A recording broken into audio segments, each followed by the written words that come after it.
দেখা যাক আমার সাথে রোদের সম্পর্ক ভালো না খারাপ। কি হচ্ছে এটা? এগুলো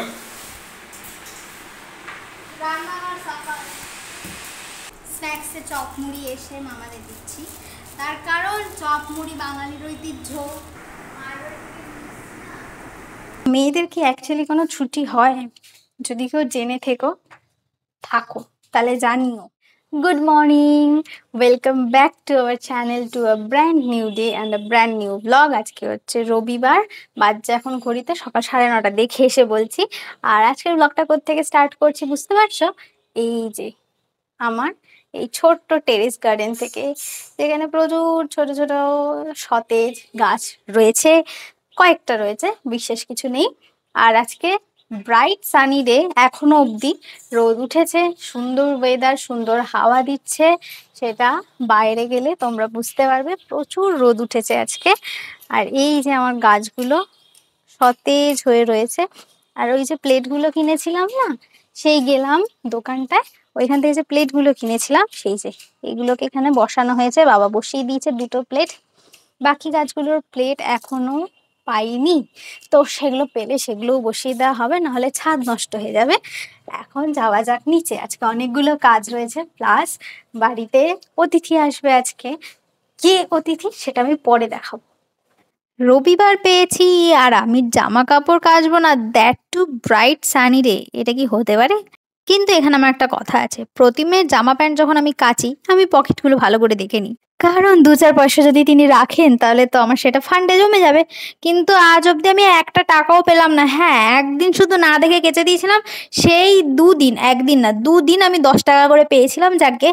আর এখন বাজছে সকাল 9:45, তার মধ্যে আমার কাঁচা ধোয়া হাফ ডান। আর ততক্ষণে রান্নার মাসিও রান্না অর্ধেক করে দিয়েছে, আর এখানে বসেছি চা, কারণ সকাল থেকে এক দণ্ড আমি চা খাওয়ার সময় পাইনি। তো ফাইনালি কাঁচা ধোয়া সেরে আমি এসে একটু এখন চা খেতে বসেছি। কাঁচা ধোয়া এত তাড়ার কারণ কি জানো? রোদের পিছনে ছুটছিলাম, কারণ রোদ যদি পালিয়ে যায়, তাই জন্য আগে ভাগে কাঁচা ধোয়াটা সেরে ফেলেছি। আর আজকে তো রবিবার, তাই জন্য বাবা মা সকালে বাড়িতে নেই, মায়ের নাচের ক্লাস করানোর থাকে পায়রাডাঙ্গায়, মা সেখানে যায়, বাবাও সাথে যায় মায়ের সাথে। আর যথারীতি প্রতিম সকালে ঘুমোচ্ছে, এখনো ঘুম থেকে ওঠেনি, আর এর মধ্যে আমার এতগুলো কাজ কমপ্লিট হয়ে গেছে অলরেডি। সো আর কি, finally cheers with my green tea. অনেকদিন পর আমার চা খাবার মুহূর্ত তোমাদের সাথে শেয়ার করছি আর কি, কিছুক্ষণের জন্য, কারণ অনেক কাজ পড়ে রয়েছে, বসে থাকলে চলবে না। আর পেছনে প্রতিম ঘুমোচ্ছে, সেটা আর নাই বা দেখালাম। তো এই কাজের মাঝখানে একবার বড় বাইরে ঘুরে নিলাম, কারণ সকাল থেকে আমার ক্লিয়ার হয়েছে, তাই এখন ক্লিয়ার হয়েছে, একটু শান্তি শান্তি লাগছে। আজ ক্লিয়ার হয়তো কাল হয় না, কাল হয়তো পরশু হয় না, এরকম চলতে থাকে, যাকে এসব বলে লাভ নেই। এখন আমি মেন্টাল ডিলেমায় ছিলাম যে আদেও জামা কাপড়টা ছাদে দেবো কি না, কারণ একবার মেঘ করছে, একবার মেঘ কাটছে, এই হয়ে চলেছে। তা কোন ভরসায় দেওয়া যায়? তো তারপর দেখলাম পাশের বাড়ির বৌদি, মানে ইন্দ্রাণী বৌদি, জামা কাপড় মেলছে। তো ইন্দ্রাণী বৌদিকে দেখে আমার মনে হলো এনাফ কনফিডেন্ট যে বৃষ্টি আসবে না, তাই জন্য আমিও আমার এই এক টাব শুকনো জামা কাপড় ছাদে দিতে চলেছি।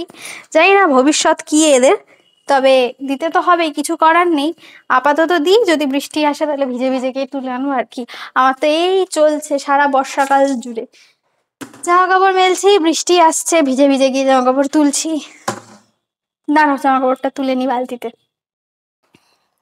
যাদের এই একতলায় ওয়াশিং মেশিন আর 3 তলায় ছাদ, তারা এই কষ্টটা বুঝবে, যে এই টেনে টেনে কেচে ছাদে নিয়ে গিয়ে মেলাটা ইজ সাচ আ পেন। তারপর যদি আসে বৃষ্টি, তখন তো মনে হয় যে বৃষ্টির মাথাটা ফাটিয়ে দিই।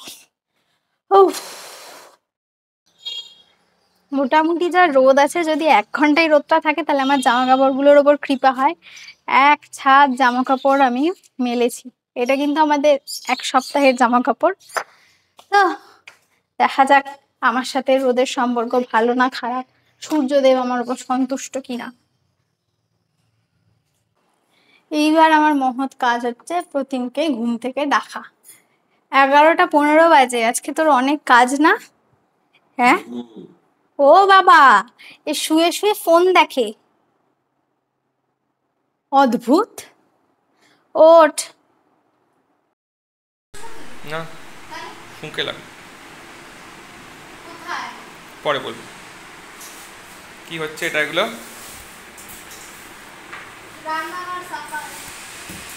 ভেবেছিলাম কিভাবে কি সাফাই অভিযান আমরা করি সেটার কিছু কিছু ক্লিপস নেব, কিন্তু তারপর ও মাই গড যে পরিমাণ নোংরা ছিল, আমরা দুজনে মিলে কাজে লেগে পড়েছিলাম, যার জন্য কোনো ক্লিপস নেওয়া হয়নি। রান্নাঘর এবং ডাইনিং স্পেস সাফা করতে আমাদের ঠিক 3 ঘন্টা সময় লেগেছিল, কারণ প্রচুর ধুলো হয়েছিল। এত মাকড়সা এত ধুলো কোত্থেকে আসে কে জানে। প্রতিম আর আমি মিলে যুদ্ধ করে এলাম, পুরো রান্নাঘর ডাইনিং স্পেস সব জায়গার মেঝে ডিপ ক্লিন হলো আজকে, এবং রান্নাঘরটা আজকে ডিপ ক্লিন হয়েছে। সম্পূর্ণটা দেখানো পসিবল হয়নি, তাহলে কাজের থেকে দেখানো বেশি হয়েছে। তো কি না, জল ভরা হয়নি।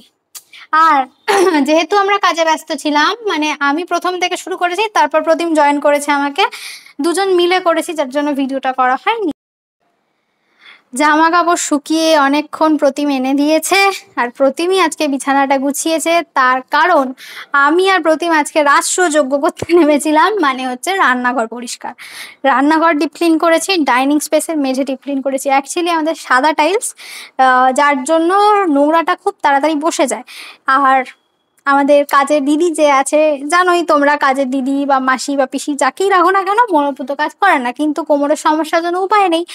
দ্যাটস ওয়াই সপ্তাহে বা মাসে 2বার বা সপ্তাহে 1বার করে ডিপ ক্লিন আমরা করে থাকি। তো মেঝেটা আজকে ডিপ ক্লিন করেছি, পুরোটা পারিনি, ডাইনিংটা কিচেনটা করেছি। স্নান করে এসে কাহিল হয়ে পড়েছি, মানে স্নান করে কাহিল হইনি, কাজ করে। এই হচ্ছে কথা। চলো আমরা খেয়ে নিতে হবে, তারপরে চুল একটু কাটার দরকার আছে। অনেক দিন ধরে চুলদাড়ি কিছু কাটা হয়নি, তবে চুলদাড়ি কাটবো, তারপরে বেরোতে হবে একটুখানি। চুলদাড়ি কেটে তারপরে এসে একটু ফ্রেশ হয়ে বাড়িতে লোকজন আসবে, দেখাবো তোমাদের সেটা। কে আসবে এখন বলবো না, দেখেছো আগে না, মা একজনকে দেখোনি। আমি খেয়ে দিয়ে উঠে ব্লগ এডিট করছিলাম। আমাদের বাড়িতে গেস্ট আসবে তোমরা জানো, তাই জন্য সমস্ত কাজ গুছিয়ে রাখছিলাম। আর তোমরা প্রপার উল্টো চরণের উদাহরণ কোনোদিন দেখেছো? এই হচ্ছে প্রপার উল্টো চরণ। চান করলো, চান করে পটি গেল, পটি থেকে এসে খেলো, খেয়ে রেস্ট নিল, নিয়ে চুল কাটলো, দাড়ি কাটলো, এখন আবার চান করতে যাবে। কি করব, বাকি কাজগুলো তো করছিলাম সকালে। বাইরে তোর চুলটা আজকে ভালো কেটেছে। চুলটা ভালো কেটেছে, আজকে বাড়িয়ে করেছি। এটা কি এটা? ট্রিমটা বাড়িয়ে করেছি। অন্যান্য দিন ওর চুল কাটে, মাথার এই পোর্শনটায় চুল থাকে, এই জায়গাগুলো পুরো ন্যাড়া ছাট, টাক দেখা যায়। না, আজকে ভালো করে করেছি। বাবা চুলটা ভালো করেছে। বাবার চুলটা ওরকম কেটে দিত, এইখানে চুল আছে, এই দুটো জায়গায় চুল নেই, আর মাঝখানে তো বাবার টাক আছে। তা এরকম একজন বয়স্ক মানুষকে ওরকম ন্যাড়া মার্কা ছাড় দিলে কোন পদের লাগে? Self obsessed. হ্যাঁ দেখছি, ঠিক আছে। তো এখন অপেক্ষা করি। কিন্তু আমি শাটল পাইনি আজকে, এটাই হচ্ছে কথা। আমি বুধবারে শাটল পাইনি। এটা একটা স্যাড স্টোরি। প্রতিম বুধবার অফিস যাওয়ার জন্য শাটেল পাইনি, বৃহস্পতিবার দিন ভোরবেলা শাটেল পেয়েছে। তো কি হয় দেখা যাক। ক্যান্সেল কর, তোমরা যদি কেউ ভিডিও দেখো, এটাই বাকি ছিল। যদি আমাদেরকে ভিডিও দেখো, তাহলে একটা ক্যান্সেল করে আমাকে উপকার করো। এটাই বাকি ছিল। তো প্রতিম গেছে একটু বাইরে, আর যারা আসার কথা তারা প্রায় এসেই গেছে। তারা জানে আমি হালকা করে একটু ঢেঁড়স আছি, হালকা করে না, আমি একটু ঢেঁড়স আছি। তো আমার দ্বারা সম্পূর্ণরূপে গোছানো তো হবে না, কিছু ধরতক্তা মারপেরে গোছানো আমি শিখেছি জীবনে, তো সেগুলোই আমি অ্যাপ্লাই করি। তো তোমরা সেটা দেখো, আমার থেকে শিখতে পারো কিন্তু অনেক কিছু। ব্যাপারটা হচ্ছে এই জামা কাপড়গুলো আমি সকালবেলা কেচেছিলাম, তারপরে না কিছু পরেনি, না পরেনি। তো তারপরে আমরা রান্নাঘর পরিষ্কার করেছি, অনেক কাজ বাজ করেছি, সত্যি কাজ করেছি আজকে। তো করে একটুখানি কোমরের এই স্ক্রুটা লুজ হয়ে গেছে। তো যেটা বলছিলাম, তো এবার তো এগুলো গোছানো যাচ্ছে না, চলে এসছে তারা প্রায় বাড়ির কাছে। কি কর, আলমারি খোলো, আলমারি অর্ধেকটা খালি রেখেছি আমি বোধহয় এই কারণেই। আলমারি খুলে এগুলোকে দলাযুক্ত করে আলমারির মধ্যে ভরে দাও, ব্যাস, কে বুঝবে? তোমার ঘর পুরো ক্লিয়ার। জানি ভিডিওতে তারা দেখে বুঝেই যাবে, কিন্তু আপাতত তো বুঝবে না, আসার পর মানে ঘুরে টুরে চলে যাওয়ার পর ভিডিও দেখে তারা বুঝবে। এই যে এতক্ষণ ধরে যে বলছিলাম আমাদের গেস্ট আসবে, এই যে আমার মামা আর ছোট মা। আর ছোট মা আমার জন্য আমার প্রিয় জিনিস সব নিয়ে এসছে, আইসক্রিম আর এই যে চকলেট আমি বাঁ হাতে নিলাম। আর এখানে আমরা বসেছিলাম কিন্তু আমরা বেল শুনতে পাইনি, বাবা খুলে দিয়েছে। এটা তোমার হাতে আবার কি? ওটা প্রতিমের জিনিস। বরফ কি হলো? কোথায়? আমাদের বলছিলাম না টোটো অটোগুলো এত রাফ চালায়, বাইক গুলোও তাই চালায়। ছোট মা আসার সময় হাতে জোর খেয়েছে, বাইকে ধাক্কা মেরে দিয়েছে একটা বাইকে। বরফটা নিয়ে আসি, বসো। স্ন্যাক্সে চপ মুড়ি এসে মামাদের দিচ্ছি, তার কারণ চপ মুড়ি বাঙালির ঐতিহ্য। এই বাটিটা কালো হয়ে গেছে দেখে কিছু ভেবো না, কারণ হচ্ছে এই বাটিটায় আমাদের রান্নার পিসি মাঝে মধ্যে ডিম সেদ্ধ করে, যার জন্য এটা এরকম রূপ হয়েছে। তুই ওইটাই দে না, এটা মামাদের দিচ্ছি, এটা আমরা নিচ্ছি। আচ্ছা ঠিক আছে। মামা মামিকে দুজনকে একটা বাটিতেই অল্প করে মুড়ি দিচ্ছি। হ্যাঁ, কারণ এরপরে আবার কোর্স পিকচার আবি বাকি है मेरे दोस्त। ডিনার তারপর কেউ খেতে পারবে না। আর মামারা এসছে কটায় তোমাদের দেখাই, ঘড়িতে দেখা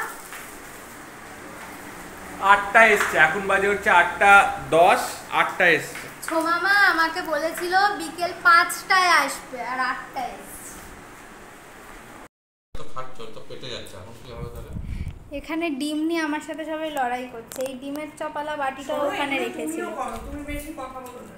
না এখন তো ডিমটাও পেটে যাচ্ছে, তাহলে ওটাই তো কে বোঝাবে? কালকে সকালে বুঝতে ডিম আমার পেটে থাকবে, আমাকেও বিছানা থেকে শুতে দেবে না, সেটাই হয়। এটা কিউট, ভালো দেখতে। এইটা কৃষ্ণনগর থেকে কেনা এই প্লেটগুলো, তোমাদের দ্বারা এটার উদ্বোধন হয়েছে। ঠিক আছে, যদি এটা ইন কেস তোমাদের শোনে। একটা গল্প শোনাচ্ছি। আমাদের বিয়ের আগের এই ফিশ ফ্রাই দিয়েছি সবাইকে, তো ফিশ ফ্রাই সংক্রান্ত একটা গল্প প্রতিম বলবে, বল। আমাদের বিয়ের আগে সামনাগরের বাড়িতে আমরা গেছিলাম, ওই কাইন্ড অফ পাকা কথা। তো গিয়ে ওখানে আমরা ফিশ ফ্রাই নিয়ে গেছিলাম। তো এখন এটা বলা হয়ে গেছে সবাইকে, ওই ফিশ ফ্রাই নিয়ে গেছিলাম। তো সেই ফিশ ফ্রাই নিয়ে কাণ্ড চলছে আর কি। ফিশ ফ্রাই কয়েকটা কাঁচা বেঁচেছিল, তো সেটা আমার শাশুড়ি মা কি করছে সেটা নিয়ে কথা চলছে। আমাদের এক টোটো কাকু আছে, এবার সে টিগাই কাকু, তাকে দেওয়া হয়েছিল। এবার শোনো, এবার সে ওই মা টিয়া কাকুকে দিয়েছে। কাঁচা খেয়েছি। হ্যাঁ, এবার টিয়া কাকু না, শোনো না, টিয়া কাকু পরের দিন সকালবেলা এসে ইয়েকে মাকে বলছে, দিদি ফিশ ফ্রাইটা দারুণ খেলাম, শুধু ওপরে যে বিস্কুটের গুঁড়োগুলো ওটা আর একটু শক্ত হলে ভালো হতো। তখন মা জিজ্ঞেস করেছে, গল্পটা আমি শুনি। তুমি ওটা ভেজে খাওনি? ওটা তো ভাজাই ছিল বৌদি। তুমি কিসে খেতে? এই কালকে রাত্রিবেলা ওষুধ খেলাম না, তার দিয়ে খেয়ে নিয়েছি। মানে ও বাংলালি খেয়ে নিয়েছে, কাঁচা মাল খেয়ে নিয়েছে। আবার বলছে কি কেমন সাদা সাদা ছিল। বলছে, হ্যাঁ। মাছটা তো কাঁচা। না তখন তো এত অলরেডি ওষুধ নেশা। খেয়ে নিয়েছে তো। ওষুধের কি মহিমা। চপ মুড়ি খাওয়ার পর প্রতিম বসেছিল একটু গিটার বাজাতে, মানে ছোট মা একটু ওর কাছে গিটার শুনতে চাইছিল। ছোটখাটো একটা বেশ গানের সেশন হয়েছিল কিছুক্ষণের জন্য, বেশ ভালো লাগে শুনতে এরকম একটা।